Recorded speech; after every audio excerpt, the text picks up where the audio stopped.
The Honorable Rene Luisco has 2 minutes to explain her vote. Thank you, Madam Speaker. Madam Speaker, bumoboto ang kabataan ng no sa House Resolution number 746 na nagpapanukalang ibasura ang impeachment complaint laban kay Pangulong Bongbong Marcos Jr. Sa inendorsong impeachment complaint na kinatawang ito, matapos ang pag-aaral ng hawak nating ebidensya, may 3 acts na nakita tayong pagtataksil sa tiwala ng publiko.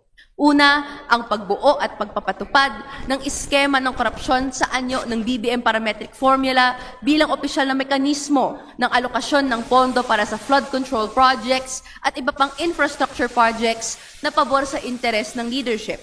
Ikalawa, ang pag-aproba ng releases ng unprogrammed appropriations pagkatapos ng budget, pinakamataas sa kasaysayan natin, na nagresulta sa pagkuha ng pondo ng PhilHealth na unconstitutional para pondohan ng flood control projects na maanomalya.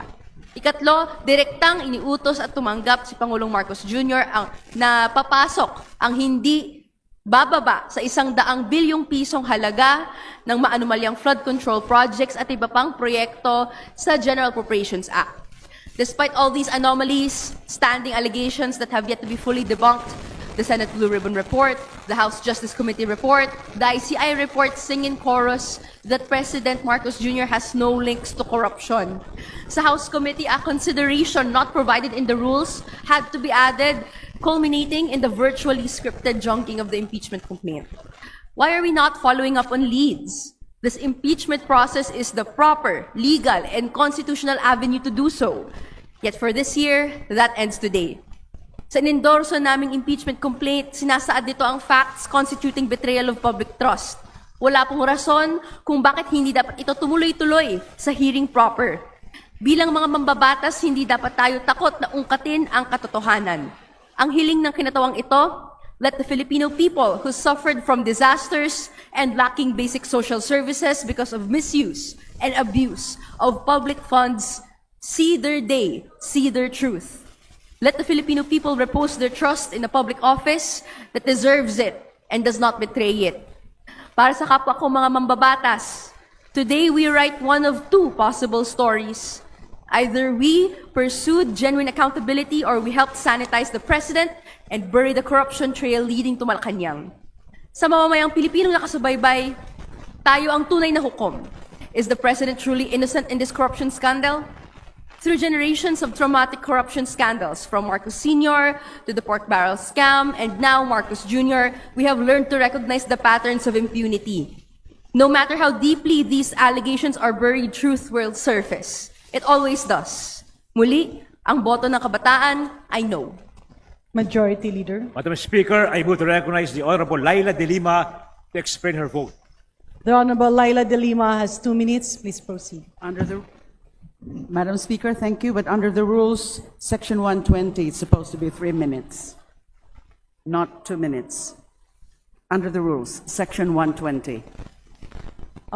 Because it's an impeachment proceeding, Honorable Laila De Lima, and it's not a legislative. But we don't have a specific provision on impeachment with respect to the time limit as to impeachment.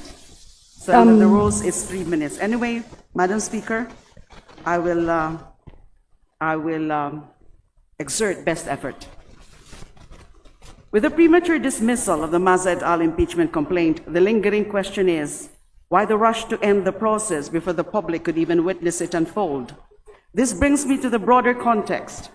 After the President's SONA, he spoke strongly about corruption in flood control projects, he condemned contractors, he announced the creation of an Independent Commission on Infrastructure, or ICI, investigations were conducted and still going on. Some arrests followed. For a moment, many Filipinos felt a sense of relief, almost hope, that perhaps government was finally prepared to confront the machinery of corruption that has drained public funds for decades. But that momentum did not last. Instead of deeper disclosure, we saw hesitation. Instead of clarity, we saw the public left waiting. And then came the allegations made by former Congressman Zaldico. Even if his statements were not under oath, they were serious enough to damage public trust. They were serious enough to raise new questions. And they were serious enough to demand an official response that goes beyond press releases and political spin. Hindi pwedeng idahilan na hindi makikiisa si Saldico dahil ayaw niyang umuwi ng bansa. Kaya mahirap patunayan ang mga alegasyon niya laban sa Pangulo. Hindi nangangahulugan ito na titigil tayo sa paggawa ng paraan para arestuhin at paharapin siya sa mga investigasyon at kaso laban sa kanya. The House, or this House, had an opportunity to respond with seriousness. We had an opportunity to show that Congress does not flinch when allegations reach high office, but instead, we chose the quickest exit. Malalim ang implikasyon nito. Hindi mabubura ang nangyaring pagboto ng Kamara ang mga pagdududa. Lalo lang nitong paparamihin ang mga tanong. It does not protect credibility. It weakens it. It does not clear the President's name. Walang closure. It ensures that the questions will haunt him for the rest of his term because public doubt does not disappear. When we refuse to examine it, it stays, it lingers, it hardens, and it becomes part of political memory. What we dismiss today will not stay buried. Tulad ng mga ghost projects na pinakamalaking scam sa ating kasaysayan, ang hilaw na pagbasurang ito sa impeachment ay multo na babalik ng babalik at ibabato ng ibabato sa Pangulo. It will return in the public conversation, in the media, in the streets, and in every moment when this administration asks the people to trust it. Maganda ba ito para sa administrasyon at lalo na para sa ating bansa? Madam Speaker, I voted no because I believe accountability should never be treated as an inconvenience. I voted no because our people deserve better than silence dressed up as procedure. And I voted no because I refuse to be part of a decision that will be read, rightly or wrongly, as fear. Kung inosente ang Pangulo, pinakamainam na dumaan siya sa tamang proseso na magpapatunay nito sa paraang kumpleto at hayagan. Sa halip, pinili ng Kamara na ibasura agad ito. Nang dumating ang mabibigat na paratang laban sa Pangulo, yumuko at pinalampas lang ito ng Kamara. Is this the legacy we want to define this House? That's why, Madam Speaker, I voted no. Thank you very much, Honorable Laila de Lima, Majority Leader. Madam Speaker, I move to recognize the Honorable Sara Jean Elago to explain her vote. The Honorable Elago has 2 minutes. Please proceed. Ang boto ng Gabriela Women's Party ay no sa House Resolution number 746. Naninindigan ang kinatawang ito na ang Masa et al. Complaint ay sufficient in substance. It is clear in the House Rules of Procedure in Impeachment Proceedings that the requirement of sufficiency in substance is met if there is a recital of facts constituting the offense charged and determinative of the jurisdiction of the committee. Malinaw na inilahad ng Masa et al. Complaint ang mga impeachable acts ng Pangulo at kung bakit ito naging betrayal of public trust. Una, ginamit ang baseline balance managed parametric formula upang pamahalaan at kontrolin ang pamamahagi ng bilyong pondo para sa flood control at infrastructure projects. Ang formula na ito ang nagbigay daan sa sistema ng allocables kung saan pinapayagan ang mga mambabatas at iba pang government officials na pumili ng mga proyekto batay sa naaprubahan na budget. Tiniyak ng formula na ito na may kickback mula sa mga malalaking proyekto ng gobyerno. Pangalawa, tanging ang Pangulo lamang ang may kapangyarihang maglabas ng unprogrammed appropriations at inabuso niya ito. Inilaan niya ang 213.8 billion standby funds, kabilang ang 111 billion na napunta sa flood control projects upang pondohan ang mga proyektong napili ng priorities of leaders. Pangatlo, personal at direktang inutos ng Pangulo ang insertion ng at least 100 billion na flood control at iba pang infrastructure projects sa 2025 General Appropriations Act.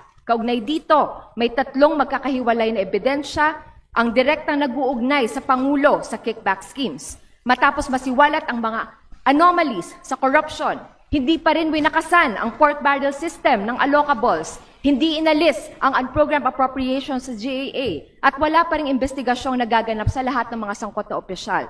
Nakakadismaya na hindi nakita ng mayorya na sufficient in substance ang Masa et al. Complaint sa kabila ng malinaw na paglalahad ng impeachable acts ng Pangulo at kung bakit ito betrayal of public trust. May sapat na ebidensya at batayan para magkaroon ng investigasyon na may kinalaman ang Pangulo sa bilyong-bilyong pangurakot sa ating bansa. Ito ang tama sanang pagkakataon upang ipakita na walang sino man, kahit ang pinakamataas na opisyal ng bansa, ang nakakaligtas sa pananagutan pagdating sa korupsyon. Kaya, Madam Speaker, Nais ng taong bayan ng pagbabago sa bulok na sistema, nais ng mamamayang Pilipino ng tiyak na pananagutan mula sa mga nagnakaw at patuloy na nagnanakaw sa kaban ng bayan. Habang ang mga mastermind ay nalulunod sa bilyong pisong nakurakot mula sa flood control projects, nananatili pa ring lubog ang bansa, lubog sa pagbaha tuwing may pag-ulan at bagyo, lubog sa mga bayarin at pang-araw-araw na gastusin dahil sa mahal na bilihin, lubog sa pagdadismaya dahil ipinagkait sa taong bayan ng pagkakataong mapanagot ang nasa tuktok matapos ibasura ang impeachment complaint na ito. Habang lubog na lubog ang mga Pilipino sa tindi ng pang-ekonomiyang krisis sa bansa, malayang nakakalangoy ang mga kurakot na big fish sa kaban ng bayan. Sawang-sawa ng taong bayan sa kawalan ng hustisya at pananagutan, hindi matitinag ang malawak na hanay ng kababaihan at mamamayan na sawang-sawa na rin sa bulok na sistema. Hindi man pinakinggan sa bulwagan ng Kongreso, lalakas at lalawak ang panawagan sa labas nito. Maaari mang patayin ang isang impeachment complaint, ngunit hindi kailanman mapapatay ang galit at paghahangad ng sambayan ng Pilipino para sa hustisya at pananagutan. Majority Leader. Madam Speaker, I move to recognize the Honorable Marcoleta to explain his vote. The Honorable Marcoleta has 2 minutes. Please proceed. Madam Speaker, I timed the explanation of vote of the Honorable De Lima, and it took her for 4 minutes and 2 seconds without interruption. May I be accorded the same privilege, Madam Speaker? The gentleman has 2 minutes, and if you need more time, we will cross the bridge Request for when it extension. comes. Thank you. Madam Speaker, my dear colleagues, isang makabuluhang hapon sa ating lahat. Ako po ay bumoboto ng no sa committee report na ito dahil sa pasya ng komite na gawing mahirap para sa ordinaryong mamamayan ang proseso ng impeachment. Ang kanilang pasya ay nagsilbing harang sa halip na mabigyang daan ang pagsagot sa hinaing ng maraming Pilipino laban sa pamumuno ng Pangulo na nagdudulot ng kawalan ng tiwala ng publiko. Ang proseso ng impeachment ay dapat manatiling abot kamay sa ating mga kababayan. Marahil ang isa sa mga pinakasagradong tungkulin ng pamahalaan ay ang magbigay ng patas at walang kinikilingang hustisya para sa lahat ng mga mamamayan nito. Hindi lamang ito kawalan ng panig o neutrality, kung hindi ito ay ang pagpanig sa hustisya mismo. At ang sawari ko'y tila paimbabaw na hustisyang mayroon tayo ngayon ay siyang pinaka nakakabahala. Ibinasura ng komite ang mga impeachment complaint batay sa boto ng mga miyembro nito na insufficient in substance ang mga complaints. This sufficiency in substance requirement is met if there is a recital of facts constituting the offense, charge, and determinative of the jurisdiction of the committee. Sa talakayan pa lang ng komite, hindi na magkasundo ang mga miyembro sa kahulugan ng recital of facts. Ang komite mismo ay hindi magkasundo sa definition ng ultimate facts na siyang mismong usapin sa pagdetermine ng sufficiency in substance. Ang mga nag-endorso ay nagpahayag na dapat ang mga facts, kung ito man ay maging totoo, kapag umabot sa paglilitis na sa impeachment court ay dapat na umayon sa reklamo laban sa impeachable officer. Unfortunately, this line drawn from the discussions reflected a difference in understanding among the members of the Committee on Justice. Mas mainam na sa impeachment court sa Senado, timbangin ang katotohanan at kabuuan ng ebidensya, hindi sa Justice Committee. Masyadong mataas ang requirement na hinihingi ng komite. Inahilin tulad ng komite sa isang legal proceeding ang paghahanap ng statement of facts. Ang naiwang tanong sa usaping ito ay kung in-apply nga ba ng komite ang tamang threshold o standard nung idineklarang hindi sufficient in substance ang mga complaints. Isinantabi ng komite ang mga complaints at kaakibat nito ay isinantabi nila ang pagiging political process ng impeachment na dapat bukas sa lahat sa mga abogado at hindi abogado. Ang pasya ng komite ay walang pagpapahalaga sa tawag ng ordinaryong mamamayan para sa pagpapanagot sa mga public officers. Colleagues, Article 11 of the Constitution vests in this House the solemn duty and the exclusive power to initiate impeachment. That power is not to protect any person. It is to protect the Republic. It is to ensure that when serious charges are pleaded with a factual recital, the constitutional process moves forward to the proper forum where truth can be tested with due process.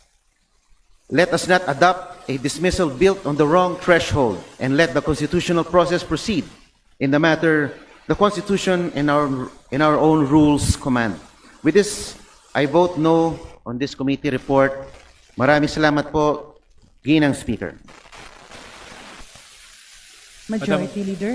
Madam Speaker, I move to recognize the Honorable Antonio Tino to explain his vote. The Honorable Tino has 2 minutes. Please proceed.